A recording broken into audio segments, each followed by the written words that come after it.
சிறு வயதில் பேரறிஞர் அண்ணாவுக்கும் தலைவர் கலைஞருக்கும் எப்படி நாடகத்தின் மீது பற்று வந்ததோ அதேபோல் தளபதி மு.க.ஸ்டாலின் அவர்களுக்கும் நாடகத்தின் மீது ஆர்வம் அதிகம். அவர் வளர்ந்த சூழ்நிலை அரசியல்வாதிகளின் கருத்துக்கள் உலா வந்த காலம். அவர் உள்ளத்தில் பதிவான செய்திகளாக இருந்த காரணத்தால் அண்ணாவைப் போல் கலைஞரைப் போல் மு.க.ஸ்டாலின் அவர்களும் 1971ஆம் ஆண்டு நடைபெற்ற பொதுத் தேர்தலில் ஒரு பிரச்சார நாடகத்தை நடத்தினார். முரசே முழங்கு என்று பெயர். நாடகத்தில் தலைவர் கலைஞர் வேடத்தை தளபதி அவர்கள் ஏற்று நடித்தார். நாடகத்திற்கு எம்ஜிஆர் அவர்கள் தலைமை தாங்கினார். நாடகத்தை இறுதி வரை தரையில் அமர்ந்து பார்த்துவிட்டு தளபதி மு.க.ஸ்டாலின் அவர்களை வெகுவாக பாராட்டினார் எம்ஜிஆர்.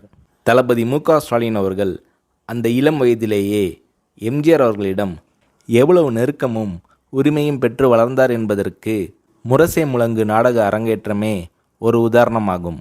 அது மட்டுமல்ல, எம்ஜிஆர் அவர்கள் படம் வெளியாகும்போது முதல் காட்சியிலேயே எம்ஜிஆர் அவர்களின் திரைப்படத்தை தியேட்டரில் மு.க.ஸ்டாலின் அவர்கள் பார்த்து விடுவார். எம்ஜிஆர் அவர்களும் தொலைபேசியில் தொடர்பு கொண்டு, என்ன தம்பி படம் பார்த்தியா, படம் எப்படி உள்ளது என்று ஸ்டாலின் அவர்களிடம் கேட்பார். மு.க.ஸ்டாலின் அவர்களும் தான் ரசித்த காட்சிகளை சொல்வார். அத்தகைய பாசமும் பண்பும் கொண்டு பழகினார் தளபதி மு.க.ஸ்டாலின் அவர்கள்.